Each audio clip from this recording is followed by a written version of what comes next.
नमस्कार दर्शकों, India news digital के प्लेटफॉर्म पर मैं हूं स्वाधीन तिवारी और मेरे साथ है मेरे वरिष्ठ सहयोगी राकेश जी। राकेश जी, आज सियासत की किस पारी की बात की जाए?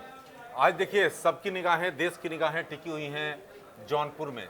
जौनपुर में आप जिस तरह से मुकाबला वहाँ पर त्रिकोणीय हो गया है जिस तरह से, और बसपा ने बाहुबली धनंजय सिंह की पत्नी श्रीकला को टिकट देकर वहाँ मामले को जो है मुकाबले को त्रिकोणीय बना दिया है। पहले आपने देखा कि किस तरह से मुंबई से बीजेपी ने मुंबई के महाराष्ट्र के गृह राज्य मंत्री रहे हैं कृपा शंकर सिंह को मैदान में उतार दिया, और उसके बाद समाजवादी पार्टी ने बसपा के करीबी रहे बाबू सिंह कुशवाहा को मैदान में उतार दिया। और सबसे महत्वपूर्ण बात यह है कि यहाँ पर अगर जातीय गणित की बात करें तो यहाँ पर ब्राह्मणों का दबदबा रहा है, लेकिन ठाकुर जो है ना, ठाकुर यहाँ पर बराबर सियासी पारी खेलते रहे हैं। दर्शकों, बहुत ही छोटी लाइनों में राकेश जी ने पूरी कहानी को कह दिया, लेकिन राकेश जी, आज हम बात करेंगे इस चेहरे के बारे में, क्योंकि जौनपुर की जब बात करते हैं तो जौनपुर की मूली, मक्का और इत्र पहचान है, लेकिन ये चेहरा लगभग 2 दशकों से, जिसका नाम है धनंजय सिंह, और ये हमारी स्क्रीन पर दाएं तरफ जो चेहरा है, इनकी पत्नी श्रीकला रेड्डी, हाल के कुछ सालों में धनंजय सिंह की राजनीतिक पारी को टेक ओवर कहें, संभालते गए, सारे तरीके से संभालती रही हैं। आज हम धनंजय सिंह की राजनीतिक पारी की बात करेंगे और धनंजय सिंह से जुड़े बाहुबली बनने से पहले छात्र जीवन, बाहुबली फिर राजनीतिक पारी, कुछ अनछुए पहलुओं को मैं आपको बताऊंगा। लेकिन सबसे महत्वपूर्ण चीज ये है स्वाधीन जी की इस सीट को लेकर ये लगाया जा रहा था जैसे ही अपहरण और रंगदारी मामले पर धनंजय सिंह को केस आरोपित बनाए गए, 7 साल की सजा सुनाई गई। उसके बाद ये यू टर्न ले रहा था, उन्होंने एक जो है एक्स पर पोस्ट कर दिया कि जौनपुर, तो ये उसी समय क्या लगाया जा रहा था कि वो मैदान में उतरेंगे पूरी तरीके से समाजवादी पार्टी से। बिल्कुल। लेकिन क्योंकि आप जो हैं खास तौर पे बाहुबलियों पर आपकी खासी पकड़ है जी, तो ये क्या है इनका शुरुआती धनंजय सिंह का राजनीति? दरअसल देखिए, आपने अभी शुरुआत में बड़ी महत्वपूर्ण बात कही जौनपुर के बारे में कि जौनपुर ब्राह्मण बहुल आबादी वाला रहा है।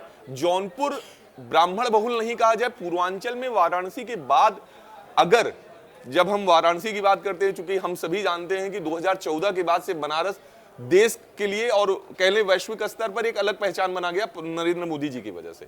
उसके बगल का ही जिला है जौनपुर और आजमगढ़, दोनों की सियासत हमेशा चौंकाती रही है। मोदी लहर में भी जौनपुर और आजमगढ़ ने बाकायदे चौंकाया है, विधानसभा चुनाव की बात हो चाहे लोकसभा चुनाव की बात हो। कांग्रेस ने बैटिंग की, काफी हद तक रवि किशन भी पहले प्रत्याशी रहे, लेकिन धनंजय एक नाम जौनपुर की सियासत में ऐसा है कि जो सर्वमान्य चेहरा है। वो क्यों, मैं आपको बताता हूं। धनंजय जौनपुर के इतिहास में वहां के जो विश्वविद्यालय है, पूर्वांचल विश्वविद्यालय कहते हैं, उससे भी बड़ा एक राजनीतिक कह ले, शैक्षणिक तौर पे कह ले महत्व रखता है टीडी कॉलेज, जिसको कहते हैं तिलकधारी सिंह कॉलेज। ये कॉलेज बहुत कुछ कहता है, ये कॉलेज बहुत कुछ कहता है। मतलब धनंजय सिंह इस कॉलेज की पैदाइश है, छात्र रहे हैं, और धनंजय सिंह इस कॉलेज से जो इन्होंने राजनीति शुरू की वो बहुत ही सर्वमान्य तरीके से शुरू की। मैं आपको 2019 के आसपास लेके जाऊं। धनंजय सिंह ने, कहा जाता है कि उस कॉलेज में बीजेपी, एबीवीपी, हिंदूवादी संगठनों, हिंदूवादी कार्यक्रमों के अलावा कोई भी कार्यक्रम कभी नहीं हुए, लेकिन वो धनंजय सिंह की कुवत थी कि धनंजय सिंह ने इस कॉलेज से जो राजनीति की वहां पर बहुत कुछ किया। धनंजय सिंह से जुड़ा एक आपको वाकया बताता हूं, साल 1998 का। यूपी में सरकार थी कल्याण सिंह की।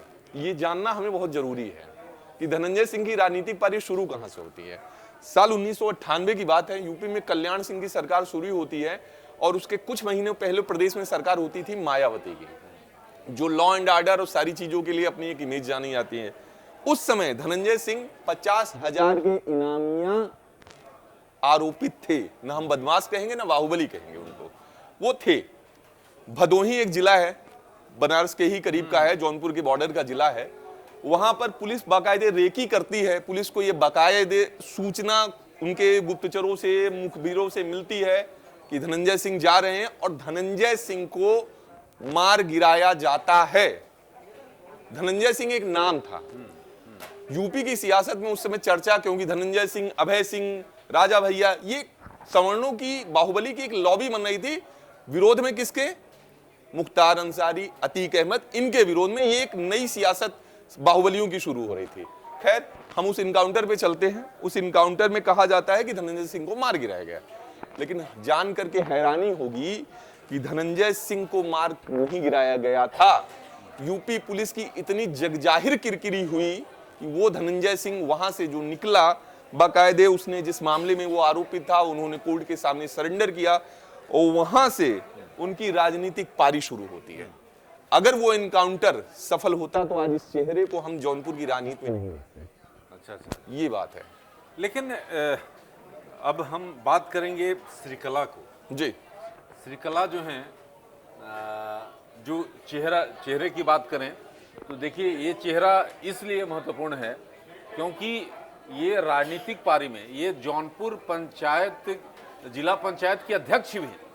सबसे महत्वपूर्ण बात है स्वाधीन जी, क्योंकि दर्शकों को ये बताना जरूरी है कि आखिर राजनीति में उतरी कैसे। बिल्कुल। और ये धनंजय सिंह की तीसरी पत्नी है। तो धनंजय सिंह की तीसरी पत्नी है। देश के नामी गिरामी औद्योगिक घराने, हैदराबाद से इनका परिवार जुड़ता है, तेलंगाना से आती हैं।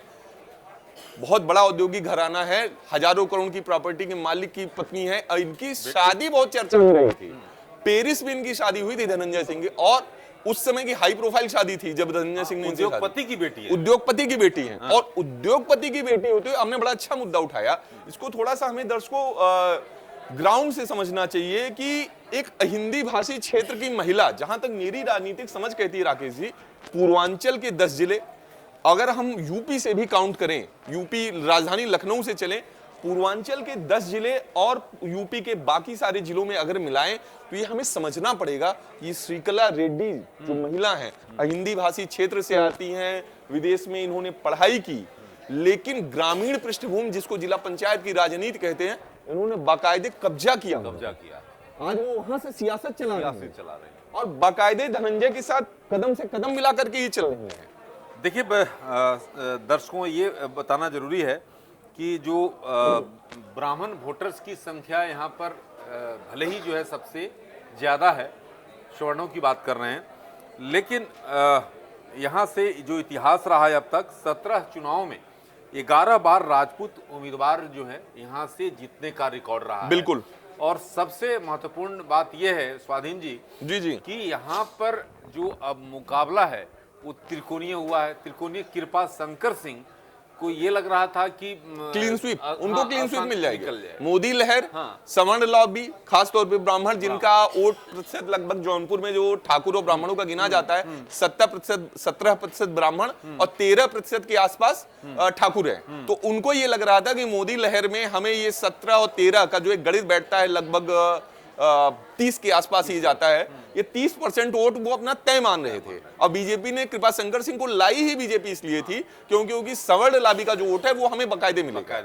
लेकिन मायावती ने ये जो कल किया, पूरा जो है यहाँ की सियासी हलचल पैदा कर दी है। और जो इस सीट को लेकर निश्चिंत मान रहे थे कि इस सीट से इस बार अब बीजेपी बिल्कुल सही करे। इस बार जो बीजेपी को लग रहा था कि ये सीट जौनपुर सदर की बीजेपी के पाले में जा रही है, बिल्कुल सही आप कह रहे हैं इस बात को। तो आखिरकार अब क्या लग रहा है आपको, क्या दिख रहा है अब जमीन पर? देखिए, मैं इस आपने बड़ा अच्छा सवाल उठाया, इससे जुड़ा मैं एक आपको अनुभव बताता हूँ। 2022 विधानसभा, जौनपुर जिले में लगभग 9 विधानसभा क्षेत्र हैं, जिसमें एक विधानसभा क्षेत्र है मल्हनी।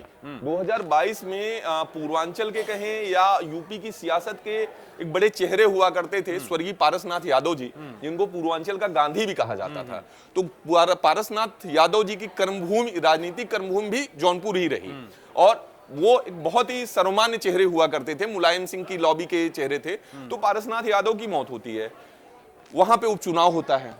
अब मैं आपको जो बताने जा रहा हूं, एक अनुभव मैं आपको वहां का बताने जा रहा हूं कि उपचुनाव के दौरान बाकायदे बीजेपी में जो प्रत्याशी घोषित किए जाते हैं 2 बार 2 प्रत्याशी बदले जाते हैं। उस प्रत्याशी के लिए स्वयं योगी आदित्यनाथ ने, जहां तक मेरा अंदाजा है, लगभग 2 रैलियां की थी।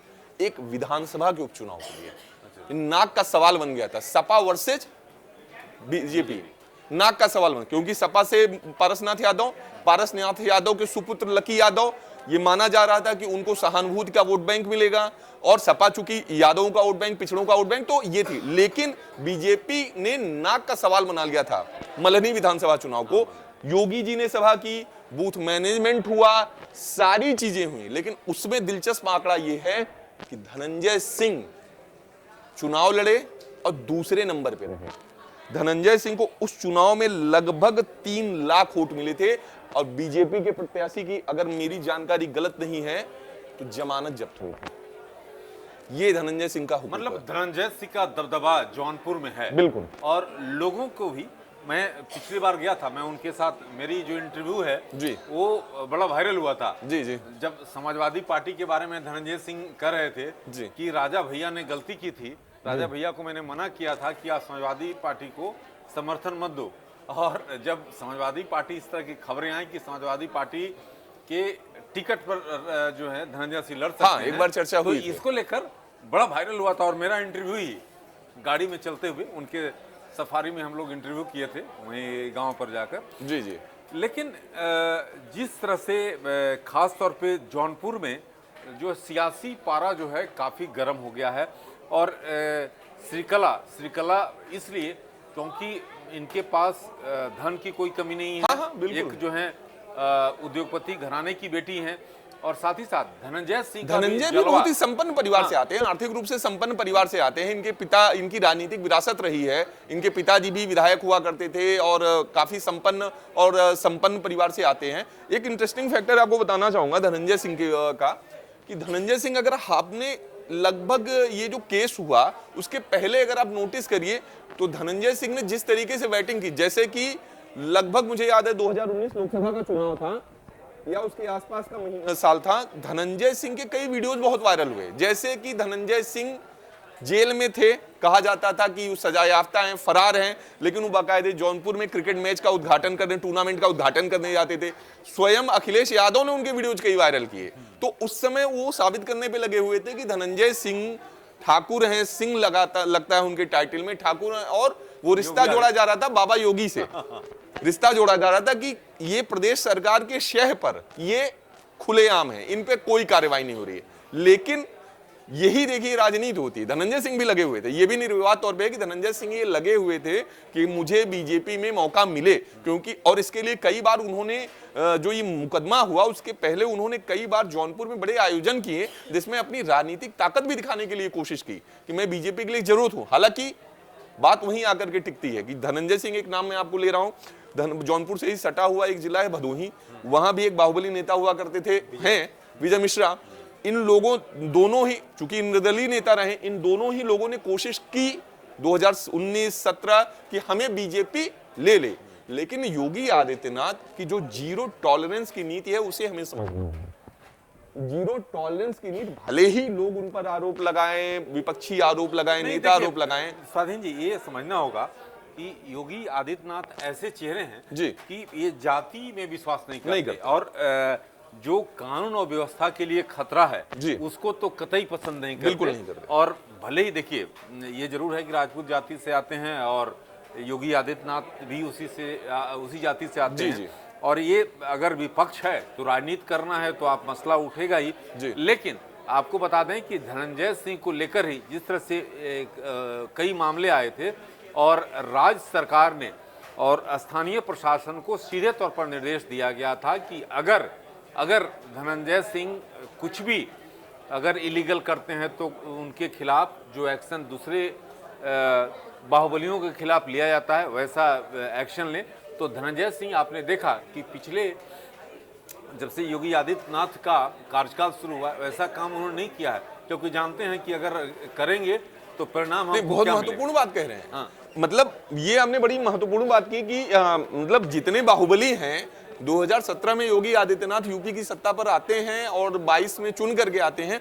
आपने बड़ी महत्वपूर्ण बात की कि जितने अपराधी खासतौर पे यूपी में बाहुबली रहे हैं, उन्होंने कहीं ना कहीं अपने आप को समेटने और उजली छवि में जाने का काम किया, जिसमें धनंजय सिंह में भी कोशिश थी। धनंजय सिंह की भी कोशिश थी कि हमें बाकायदे जिला पंचायत चुनाव की, जो जिला पंचायत की जो कुर्सी की आपने बात की, उस समय भी श्रीकला को ये कोशिश हो रही थी कि उन्हें बीजेपी समर्थित प्रत्याशी बता दिया जाए, क्योंकि पहली बार ऐसा हुआ था कि बीजेपी जिला पंचायत या पंचायत स्तर के चुनाव पे उतरी थी और बाकायदे पार्टी सिंबल दे रही थी, पूरे मजबूती के साथ लड़ी, पूरे मजबूती के याद साथ। कीजिए ना कि योगी आदित्यनाथ जो है बिल्कुल पूरे मैंने दमखम के साथ जो है चुनाव लड़ी थी।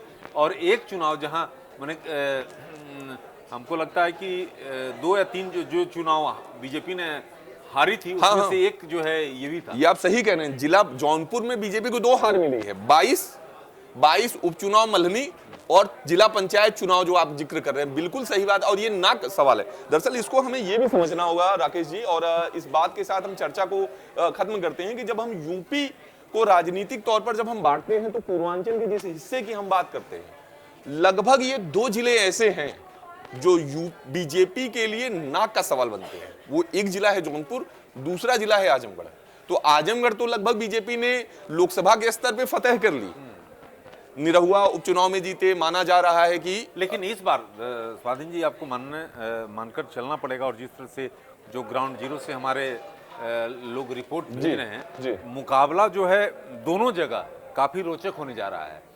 निरहुआ के लिए पिछले जिस तरह से चुनाव हुआ था, उस तरह से इस बार कांटे की टक्कर है। धर्मेंद्र यादव वहां से चुनाव लड़ रहे हैं, समाजवादी पार्टी से दमखम लगा रहे हैं जी। और यहाँ भी त्रिकोणीय मुकाबला है, और मुकाबले में जो भले ही एज बीजेपी को है थोड़ा, क्योंकि प्रधानमंत्री नरेंद्र मोदी लोकसभा में पीएम मोदी जी का जादू चलता है, चेहरा चलता है। वाराणसी में जब उनकी सभाएं होंगी तो एक समा बन वाराणसी में होंगी, और बाकायदे वो जो मतलब बहुत ही माइक्रो लेवल मैनेजमेंट होता है। पूर्वांचल के हर जिले में उनकी मतलब कोशिश रहती है। जो आप कह रहे हैं ना, मतलब ये सही है कि जौनपुर में भी पीएम मोदी की सभा निश्चित है, लेकिन यही है ना का सवाल कि सारी चीजें होते हुए इस बार देखना दिलचस्प होगा कि 24 में क्या बीजेपी जौनपुर सदर की सत्ता पर हो जाएगी कायम, क्योंकि वहां पे मायावती ने सस्पेंस क्रिएट कर दिया श्रीकला रेड्डी को टिकट देकर के।